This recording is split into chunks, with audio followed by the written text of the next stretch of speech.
So when someone clicks on the thumbnail of our course, he gets navigated to our course landing page. And the first thing that he sees in this landing page is the introductory video that we have created for this course. The introductory video, or the course promotional video, is a video that we create in order to persuade people, right, to enroll in our courses. You might have the absolute best course that took you months and months to shoot, edit, and create, but if your introductory video is not good enough, no one is going to enroll in your programs. After creating more than 15 courses myself, I know what is the exact strategy and what is the best recipe to create the ultimate introductory video and maximize your enrollments in your course. So this is exactly what we're discussing in this video right here.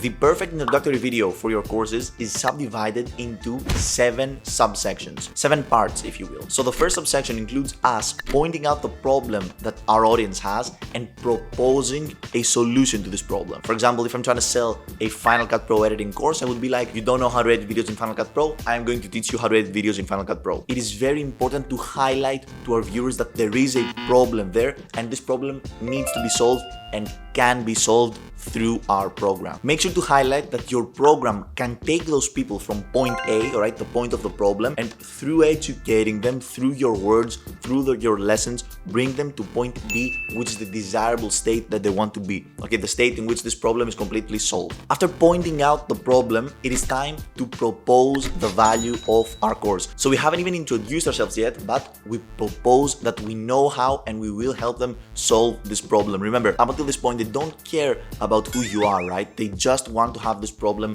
solved. So you start by telling them that yes, I am the guy and I will help you solve this problem. So again, to recap, the first step on an introductory video is to highlight the problem that needs to be solved.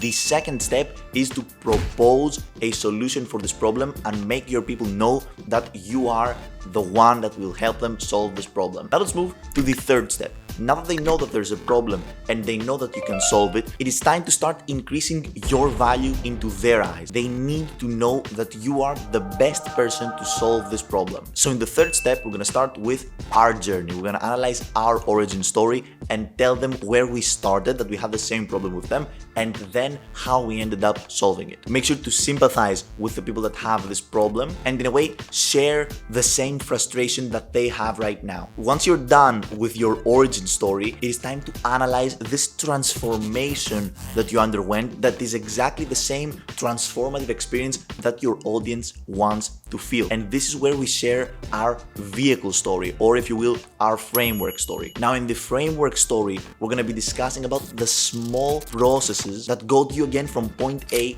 to point B. You're pretty much sharing how you managed to solve this problem by yourself. To give an example, if I was selling again a course on how to edit videos of Final Cut Pro, I would start with my origin story, the fact that I was very passionate about cameras. I started shooting videos and I had a lot of videos on my storage, but I didn't know how to edit them. And then I would move to my framework story, which is how I managed to learn how to edit videos, which is, for example, with trial and error after creating a lot of movies. So this is pretty much my framework story. Your origin story and your framework story have one specific goal. And this one goal is to make you the absolute best person in the eyes of your audience, to take them from point A, this point of frustration, to point B, again, this point in which they're transformed and informed in the fastest and most painless way. So this is the ultimate goal that you have when it comes to your origin story and your framework story. So now it's time to move to the fifth step of this process, which is actually to analyze the outline of the course. Okay, what you're going to be learning in this course, how the lessons are structured, and what will the audience gain by the end of this course. So it's very important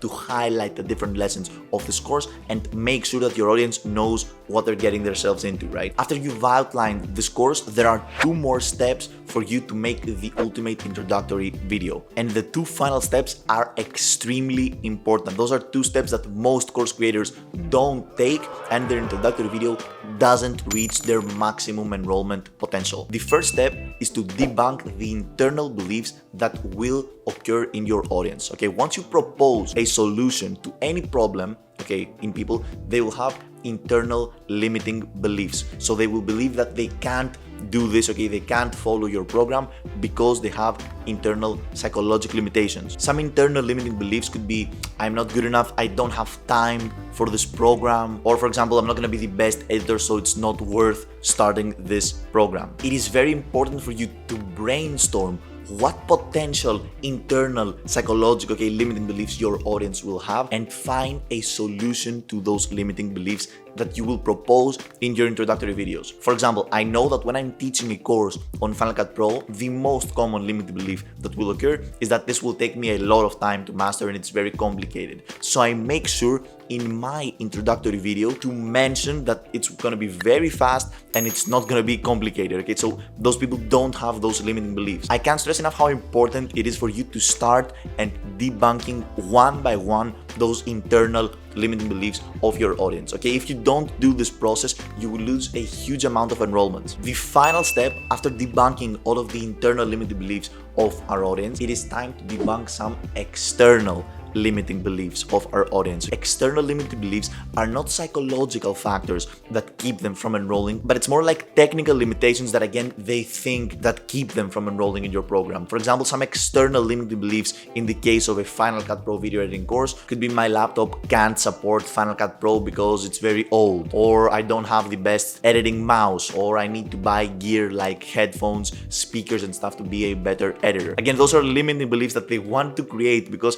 they're afraid to start in this journey with you, and you need again to debunk also those external limiting beliefs. And ladies and gentlemen, if you did all of those 7 steps and if you use this framework of mine, this outline to create your introductory video for your course, you will get a huge spike on your enrollments. So next time you create a course, try to follow those 7 steps. Start by pointing out a problem that your audience has and needs to be solved. Then propose the value of your course and what they will achieve by the end of this course. Then move into analyzing your origin story and your framework story, okay, how you actually manage to go from point A to point B. Of course, after that, we need to outline our course and explain the whole curriculum and the lessons that they will going through. And finally, make sure to debunk their internal beliefs and their external beliefs. If you do those 7 steps in the order that I explained in this video, you will have a very successful introductory video. So thank you very much, and I'm gonna see you in the next lesson.